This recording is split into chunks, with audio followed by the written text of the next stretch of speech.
రెహమాన్ గారు తెలుగు ఫిలిం ఇండస్ట్రీలో అలాగే ఇండియన్ ఫిలిం ఇండస్ట్రీలో కాదు హాలీవుడ్ ఫిలిం ఇండస్ట్రీలో ప్రతి ఒక్క చోట కూడా తన మూవీస్ అయితే చేసి బ్లాక్ బస్టర్ ఇట్లు కొట్టిన ఇక్కడ కనిపిస్తున్నాయి. ఒక హాలీవుడ్ మూవీకి మ్యూజిక్ ఇచ్చి ఆస్కార్ కొట్టిన చరిత్ర కూడా ఏఆర్ రెహమాన్ గారిది. బట్ అలాంటి వ్యక్తి మన తెలుగు స్టేట్ లో మన తెలుగు మూవీస్ కి మాత్రం మ్యూజిక్ కొట్టి ఆ మూవీ అయినట్లు ఇప్పటి వరకు దాఖనాలే లేవు. తను ఏదైతే తెలుగులో మ్యూజిక్ చేశాడో ప్రతి మూవీ కూడా ఫ్లాప్ అవ్వకుండా అయితే వస్తుంది. రీసెంట్ గా రిలీజ్ అయిన ఒక మూవీతో కూడా అర్థమైంది. మూవీ టాక్ మంచుకున్న కూడా కలెక్షన్స్ రావట్లేదు కాబట్టి ఆ మూవీ కూడా ఫ్లాప్, బ్రేక్ ఈవెన్ కాకపోతే ఏ మూవీ అయినా ఫ్లాప్ అనాల్సిందే కదా. సో ఇప్పుడు చూసుకుంటే ఏఆర్ రెహమాన్ గారు మన తెలుగులో ఇప్పటి వరకు ఏ మూవీస్ కి మ్యూజిక్ ఇచ్చాడు, మరి ఏ మూవీస్ హిట్ అయ్యా చూసుకుందాం. తను డబ్బింగ్ చేసిన శంకర్ గారి మూవీస్ అన్ని సూపర్ హిట్ అయ్యాయి తెలుగులో. బట్ తను డైరెక్ట్ గా తెలుగు మూవీస్ కి మ్యూజిక్ వచ్చిన మూవీస్ మాత్రం ఒక్కడు కూడా హిట్ కాలేదు. ఆ హిట్ అయిన మూవీ ఒకటి ఉంది, కాకపోతే అది కూడా తమిళ మూవీ అనే చెప్పొచ్చు. మరి ఏంటి ఆ మూవీ, అసలు ఏంటంటే క్లియర్ గా తెలుసుకుందాం. ఏఆర్ రెహమాన్ గారు 1992లో ఇండస్ట్రీకి అయితే ఎంట్రీ అయితే ఇచ్చాడు.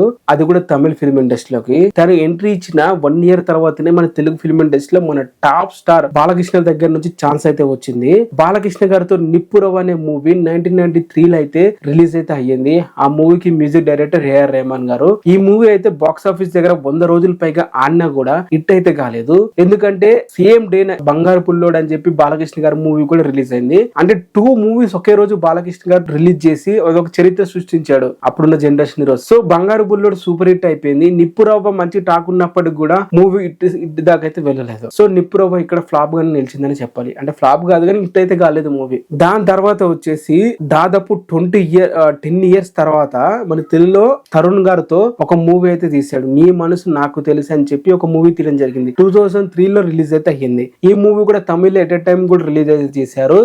సో ఈ మూవీ కూడా ఒక బైలింగ్వల్ మూవీ అని చెప్పి, సో తమిళకి ఇంటర్లింక్ ఉండడం వల్ల ఈ మూవీ చేశాడు. ఈ మూవీ కూడా హిట్ అయిన పరిస్థితి అయితే కనిపించట్లేదు. అలాగే 2004లో 1 year తర్వాత మళ్ళీ మన తెలుగు సూపర్ స్టార్ అయిన మహేష్ బాబు గారు అవకాశం ఇచ్చారు నాని మూవీ. ఇది కూడా తమిళ మూవీకి లింక్ గానే ఉందని చెప్పాలి. ఈ మూవీ కూడా ఫ్లాప్ అయింది. బట్ ఈ మూవీ డైరెక్టర్ ఎస్ సూర్య తమిళోడు కాబట్టి తన మ్యూజిక్ డైరెక్టర్ గా ఏఆర్ రెహమాన్ గారు పెట్టారు. సాంగ్ సూపర్ హిట్ అయినా కానీ మూవీ అయితే హిట్ అయితే కాలేదు మన తెలుగులో. ఇదే మూవీ తమిళ్లో తీస్తే మాత్రం ఎస్ సూర్య హీరోగా అక్కడ సూపర్ హిట్ అయితే అయింది. అలాగే ఈ 7 years గ్యాప్ తర్వాత మళ్ళీ తెలుగులో ఇంకో మూవీ అవకాశం వచ్చింది.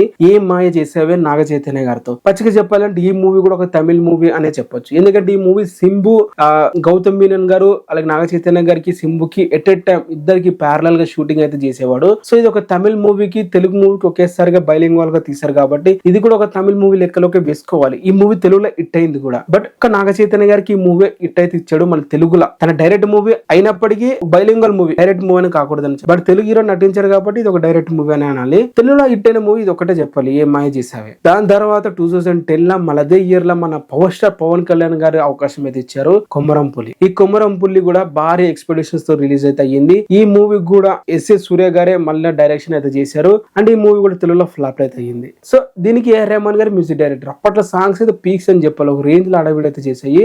నాకు ఇంకా బాగా కొడుతూ మస్తు ఎంజాయ్ చేసేటప్పుడు సాంగ్స్ రిలీజ్ అయినప్పుడు. బట్ ఈ మూవీ బాక్స్ ఆఫీస్ దగ్గర ఫెయిల్ అయితే అయింది. అలాగే 2016 సాహసం శాశ్వత సాగిపో, ఇది నాగ చైతన్య గారు గౌతమ్ మీనన్ గారు మళ్ళీ బైలింగ్వల్ గా తీశారు. ఈ మూవీ తెలుగులో ఫ్లాప్ అయితే అయింది. ఈ మూవీ యావరేజ్ అని చెప్పాలి, ఫ్లాప్ అని కాకుండా సాహసం శాశ్వత సాగిపో. రీసెంట్ గా రిలీజ్ అయిన పెద్ద మూవీ. మరి ఈ మూవీ టాక్ ఏంటి అనేది ఇంకా రన్నింగ్ లో ఉంది కాబట్టి ఇంకొల్లలో తెలుస్తుంది. ఇప్పటికైతే మూవీ బ్రేక్ అయిన వాల్యూ దాదాపు 450 నుంచి 500 కోట్లు కాబట్టి మాక్సిమం ఇంకో 200 crores కొట్టడం చాలా. ఇప్పటికి 250 260 కోట్లు కొట్టింది. కానీ మిగతా కలెక్షన్స్ కూడా రావాలంటే ఇంకా 2 బాగుండాలి. మరి ఇట్టయితే ఇక చరిత్ర తిరిగి రాసినట్లే ఏఆర్ రెహమాన్ గారు తెలుగు స్టేట్ లా. మరి చూద్దాం దీన్ని బట్టి ఏమొస్తుంది ఇంకొక 10 days అయిన తర్వాత. సో మీరు ఇక్కడ ఇంకా లింక్ చూసుకుంటే ఏఆర్ రెహమాన్ గారు తీసిన ప్రతి మూవీ కూడా తెలుగులో ఆల్మోస్ట్ తమిళ డైరెక్టర్ ఇన్వాల్వ్మెంట్ ఉన్న మూవీస్ తప్ప ఇంకే మూవీస్ కూడా తను రిలీజ్ చేయలేదు. ఒక్క పెద్ద నిప్పురవ్వ తప్పతే. నిప్పురవ్వ కూడా తమిళ్లో కూడా రిలీజ్ అయితే అయ్యిందంట. సో ఇక్కడ మనకి తమిళ్లో లింక్ ఉన్న డైరెక్టర్లతో తీసిన మూవీస్ కి ఏఆర్ రెహమాన్ గారు తెలుగులో తీసిన మూవీస్ అన్ని కూడా ఇట్లా అయితే వెళ్ళాయి. మరి మీరేమంటే తన గురించి కింద కామెంట్ చేయండి. మీకు ఏఆర్ రెహమాన్ గారు మ్యూజిక్ ఏ సాంగ్ అంటే బాగా ఇష్టం కింద కామెంట్ చేయండి.